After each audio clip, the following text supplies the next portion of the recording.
So just touching on the culture aspect of things, what is company culture? And let's say we're talking about Technique for that instance. What is the culture? I mean, what do you understand by culture and how do you enforce it? Or let's say, what do you feel about that topic? Because again, it's a little vague for many of Yeah, us to really relate to. yeah. Um, I would define culture as this invisible force that people applies on the organization. Imagine it being an object in space time, and people within the organization applying force on it, and that force is moving that object towards in the right direction towards its vision and mission. This invisible force that people create together, I would call that culture, that is moving organization in the direction of its mission.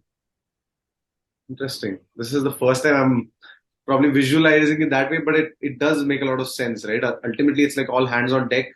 So Yeah, everybody is rowing together, and that coordination probably is yeah. something you're saying. I would say it's leaders' role to make sure the object is aligned in the right direction of its vision. But once it's aligned, then if you apply the maximum force to it, and that's what you see great cultures do. Leaders align, and then great cultures can really make the company go fast towards its objectives.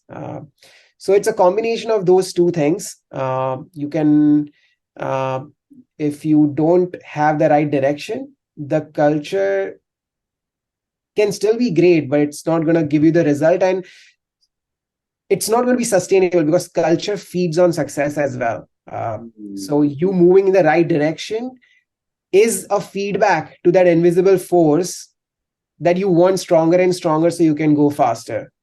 So I think that is leaders' job today, that they continuously ask whether they are in the right direction, and make sure they are feeding that success back into that invisible force and go faster towards the true north.